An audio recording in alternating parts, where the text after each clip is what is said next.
प्राचीन भारतीय इतिहास के स्रोत हम लोग कर रहे थे और उसी के संदर्भ में आज हम लोग बात करेंगे साहित्यिक स्रोत के बारे में। हम आपके सामने आशुतोष पाठक। चलिए बिना देरी किए हम लोग साहित्यिक स्रोत के बारे में देखेंगे।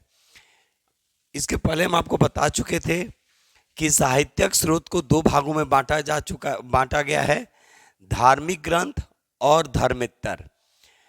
तो आज हम लोग बात करेंगे धार्मिक ग्रंथ के बारे में। और धार्मिक ग्रंथ को भी तीन भाग में बांटा गया है, ब्राह्मण धर्म ग्रंथ, बौद्ध धर्म ग्रंथ और जैन धर्म ग्रंथ।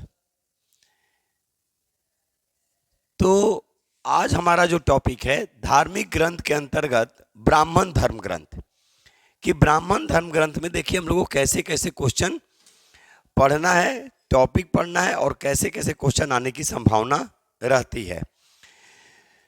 तो ब्राह्मण धर्म ग्रंथ में हम लोग वेद के बारे में देखेंगे। सबको मालूम है कुल वेदों की संख्या 4 है, ऋग्वेद, यजुर्वेद, सामवेद और अथर्ववेद। तो सबसे प्राचीन वेद की बात करेगा, क्योंकि वेद है और वेद का मतलब ही क्या होता है, ज्ञान। अब यहां पे जो 4 वेद की जो चर्चा जो की गई, 4 वेद कौन कौन सबको मालूम है? ऋग्वेद, यजुर्वेद,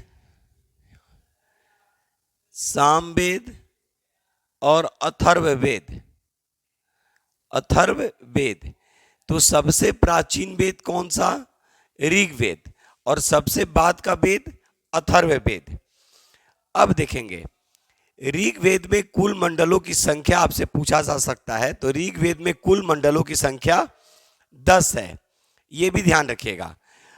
और भी क्या क्वेश्चन पूछेगा, गायत्री मंत्र का उल्लेख किस वेद में मिलता है? तो ऋग्वेद में मिलता है। गद और पद की चर्चा कहाँ मिलती है? तो यजुर्वेद में। संगीत की चर्चा कहाँ मिलती है? तो सामवेद में। और तंत्र मंत्र जादू टोना की जानकारी कहाँ से मिलती है? तो अथर्ववेद में मिलती है। उसी तरह ऋग्वेद में जो मंडल 3 है, 7 है, 9 है और 10, ये आपको याद रखना है। तीसरे में क्या है? भगवान सूर्य देवता के बारे में। 7 में क्या है, ये याद रखना है। तो 7 में दशराग युद्ध का वर्णन किया गया है, सुदास और 10 जनों के बीच परूसनी नदी के तट पर लड़ा गया। 9वें मंडल में क्या है? तो सोम देवता का उल्लेख। और 10वें मंडल में क्या है? तो पुरुष सूक्त का वर्णन किया गया है, यानी चतुर्ष वर्ण का वर्णन किया गया है। और यहां एक बार फिर हम बोल रहे हैं, चतुर्ष वर्णम म्याम श्रेष्ठम गुण कर्म विभास्या, यानी एक व्यक्ति चारों हो सकता है। तो ऋग्वेद के 10वें मंडल में पुरुष सूक्त का वर्णन किया गया है। तो इन सभी चीजों को भी आपको ध्यान रखना है। उसी तरह ब्राह्मण के बारे में, ब्राह्मण धर्म ग्रंथ के बारे में, अरण्यक के बारे में। अरण्यक का मतलब ही होता है यानी वन, जो वन में, और इनकी संख्या पूछी जा सकती है तो 7। और याद रखिएगा कि अथर्ववेद का कोई अरण्यक नहीं है। ये काफी इंपॉर्टेंट क्वेश्चन है, आपसे पूछा जा सकता है किस वेद का कोई अरण्यक नहीं है? तो अथर्ववेद का कोई अरण्यक नहीं है। उसी तरह उपनिषद की चर्चा की जाएगी तो कुल उपनिषदों की संख्या 108, याद रखेगा। और वेद का अंतिम भाग, याद रखेगा, वेद का अंतिम भाग है और इसीलिए इसे वेदांत। देखिए वेदांग अलग है, जिस पे हम अभी बात करेंगे, वेदांत अलग है। तो उपनिषद यानी वेद का अंतिम भाग, ठीक है, उपनिषद के रूप में देखा गया। और इसको वेदांत भी कहा जाता है।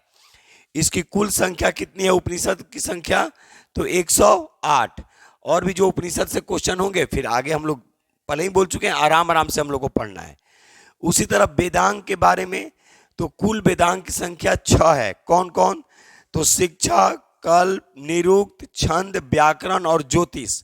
अब इसमें क्वेश्चन पूछा जा सकता है कि निम्नलिखित में से कौन वेदांग नहीं है?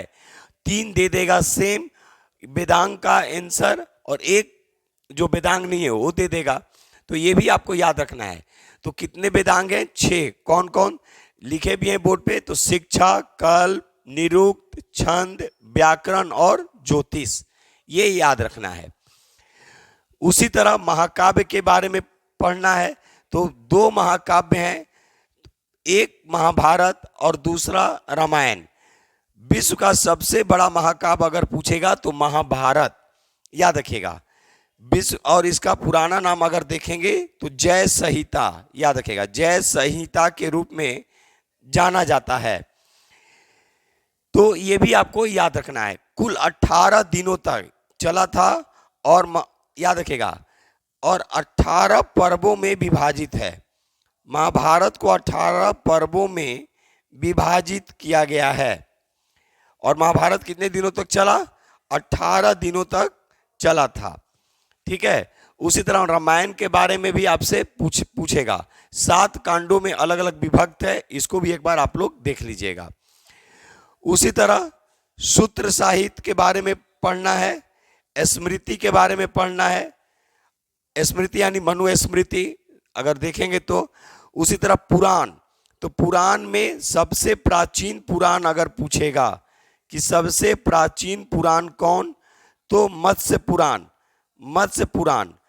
और ये याद रखिएगा 3 ऐसे पुराण हैं जो आप याद ऐसे कर सकते हैं। देखिए, जैसे कि किसके बारे में कौन सी जानकारी मिलती है। जैसे मान लीजिए मत्स्य पुराण, तो ये आंध्र सातवाहन, मछली ज्यादा कहाँ मिलती है? तो आंध्र प्रदेश में, ऐसे याद रखिएगा।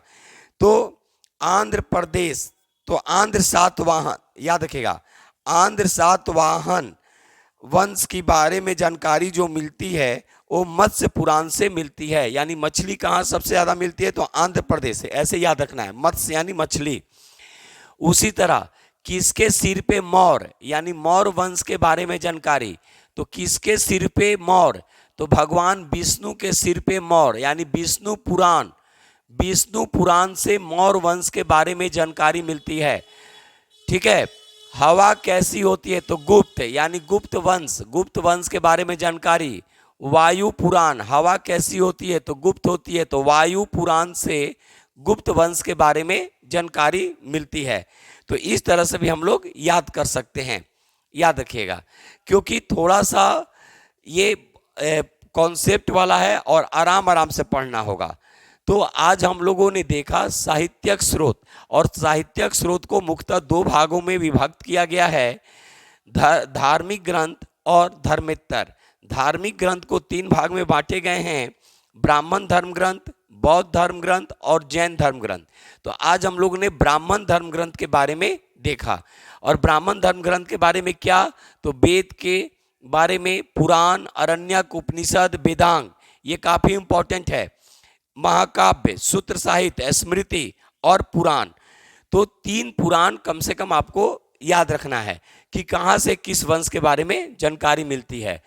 तो बता ही दिए, मछली सबसे ज्यादा कहाँ मिलती है? तो आंध्र प्रदेश में। तो मत्स्य पुराण, किसके सिर पे मौर? तो भगवान विष्णु के सिर पे मौर। हवा कैसी होती है? तो गुप्त, यानी वायु पुराण। और चलिए अगले जो वीडियो जो हम लेकर आएंगे उसमें हम लोग बौद्ध धर्म ग्रंथ और जैन धर्म ग्रंथ के बारे में बात करेंगे। ये टॉपिक जैसे ही समाप्त होगा, कुछ इससे हम रिलेटेड आपको क्वेश्चन देंगे जो आपको खुद बनाना होगा। जो भी सुझाव होगा आप लोग दे सकते हैं, जो भी कमेंट्स होगा आप लोग करेंगे। जहां दिक्कत आएगी मेरा कॉन्टेक्ट नंबर है, आप तो हमसे बात कर सकते हैं। तो चलिए आज बस इतना ही, फिर एक नए टॉपिक के साथ बहुत जल्द मिलेंगे। तब तक के लिए नमस्कार।